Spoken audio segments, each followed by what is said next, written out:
Puji Tuhan, haleluya. Selamat pagi Bapak Ibu Saudara. Salam sejahtera buat kita semua, puji Tuhan. Senang sekali kita dapat berjumpa kembali di pagi hari ini, di akhir pekan kita, di hari yang ke-164 di tahun 2026. Puji Tuhan. Kita boleh menikmati pemeliharaan Tuhan sepanjang malam dalam peristirahatan kita. Dan kembali pagi ini kita dibangunkan dengan tubuh yang sehat walafiat. Amin. Terpujilah nama Tuhan.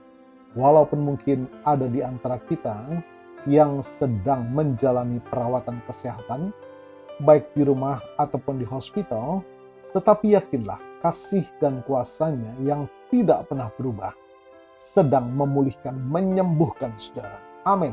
Dalam nama Tuhan Yesus. Puji Tuhan. Mari Bapak Ibu Saudara, sebelum kita akan melakukan banyak aktivitas di hari ini, kita mau datang kepada Tuhan. Alkitab menuliskan Injil adalah kekuatan Allah yang menyelamatkan setiap kita yang percaya. Itulah sebabnya menyadari hidup ini banyak ketidakmampuan dan keterbatasan. Kita sangat membutuhkan tangan Tuhan yang kuat menopang kita, memampukan kita menjalani sisa kehidupan ini senantiasa dalam perkenanan kepada Tuhan. Puji Tuhan.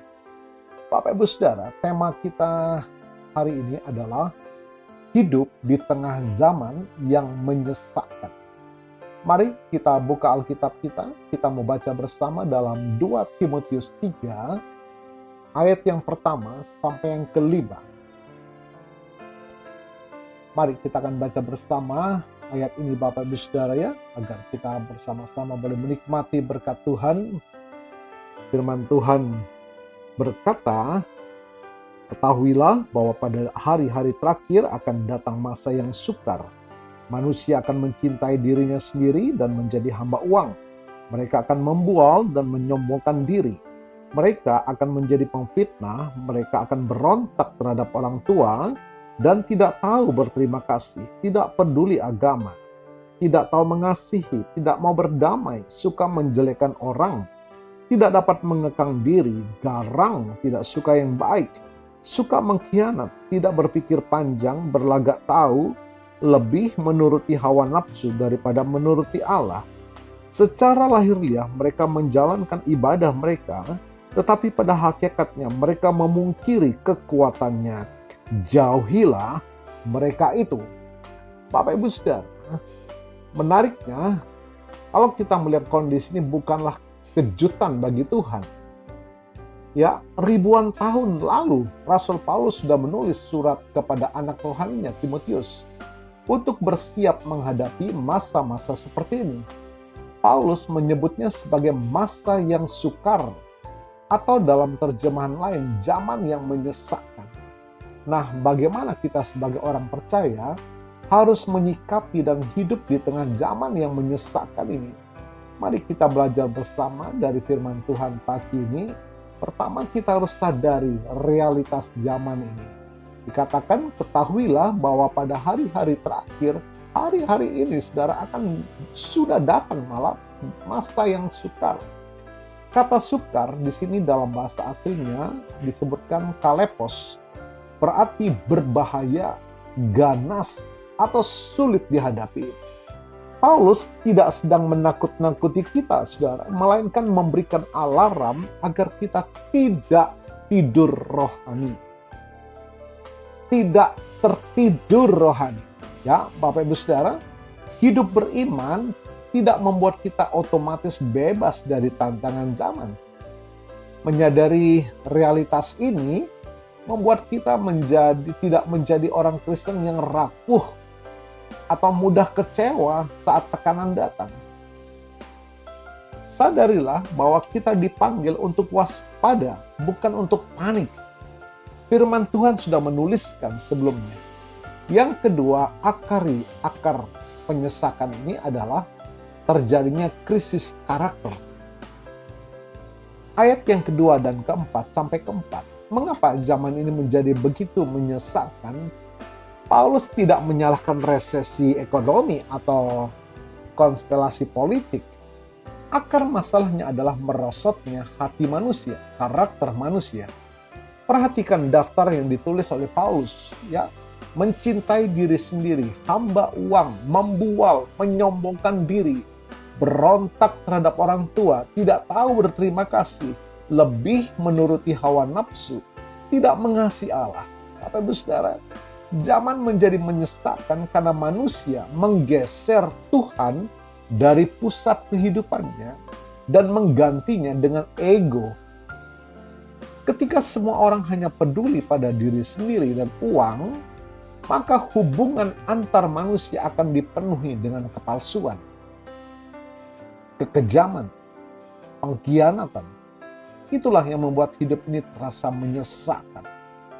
Yang ketiga, ayat yang kelima, bahaya yang sangat bahaya. Mengapa? Terjadinya ibadah tanpa kuasa. Dituliskan secara lahiriah mereka menjalankan ibadah mereka, tetapi pada hakikatnya mereka memungkiri kuasanya. Firman Tuhan tuliskan betapa besar dahsyat kuasa ibadah itu. Tetapi tidak ada yang terjadi, tidak dialami kuasa. Mereka sendiri memungkiri kuasanya. Ini adalah peringatan yang paling menonjol bagi kita gereja Tuhan.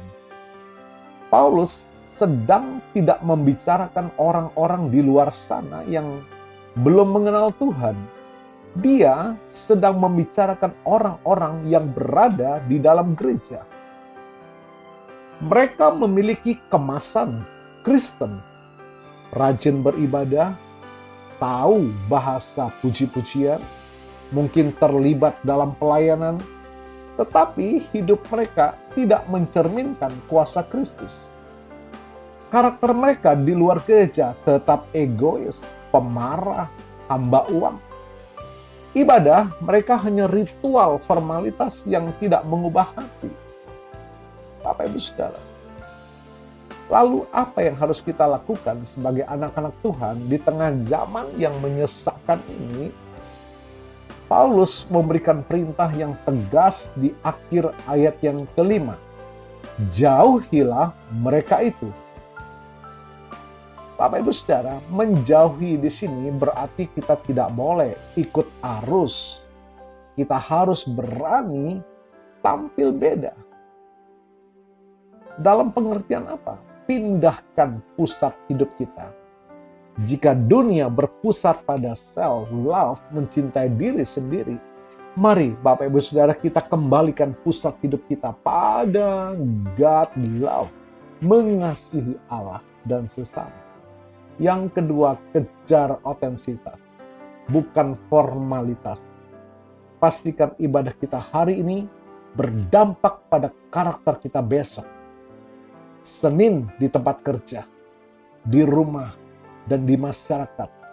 Biarkan kuasa firman Tuhan benar-benar menguburkan ego kita.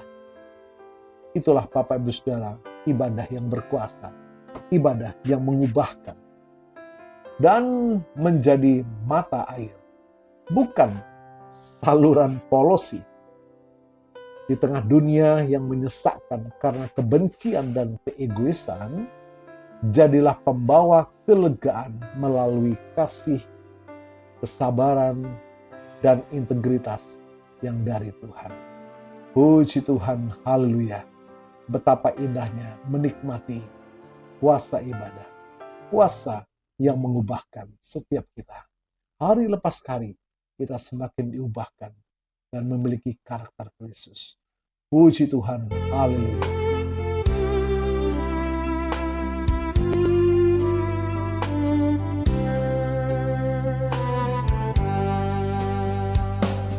Tertindih dengan beban berat, dosa dunia menjerat,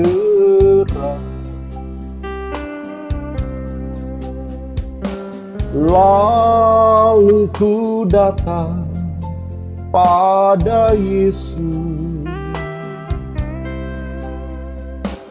Dia memberiku kelegaan.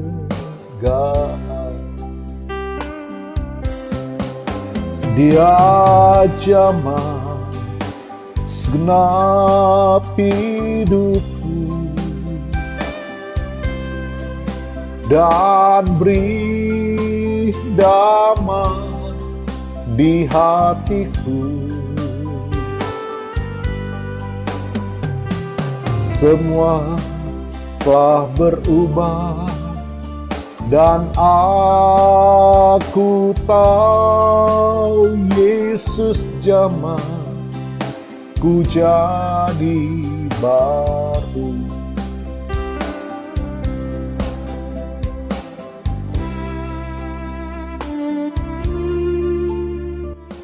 Bapa, terima kasih buat firman-Mu pagi, membekali perjalanan hidup kami sepanjang hari.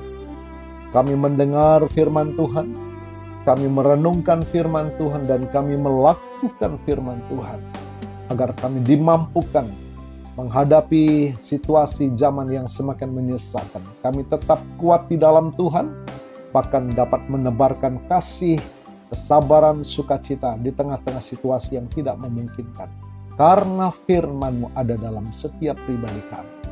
Terima kasih Tuhan, diberkati kami semua, dan hamba-Mu berdoa bagi Bapak Ibu Saudara yang berulang tahun, baik ulang tahun kelahiran maupun ulang tahun pernikahan. Kiranya berkat kasih karunia dari Tuhan Yesus memberkati saudara, baik dalam kehidupan pribadi maupun dalam kehidupan rumah tangga saudara. Diberkatilah dalam nama Tuhan Yesus. Mari Bapak Ibu Saudara, kita buka tangan dan iman terima berkat Tuhan.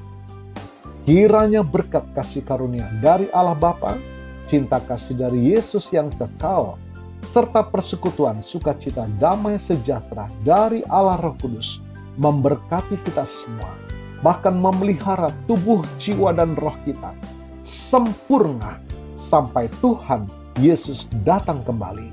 Di dalam berkat nama Tuhan Yesus Kristus. Haleluya, haleluya. Amin. Puji Tuhan, Bapak Ibu Saudara, sekiranya pelayanan ini memberkati saudara. Senang sekali kalau saudara berbagi, share renungan pagi ini dengan keluarga, kerabat, sahabat saudara, sehingga mereka juga menikmati berkat Tuhan. Puji Tuhan, selamat berakhir pekan, selamat beraktivitas. Tuhan Yesus memberkati.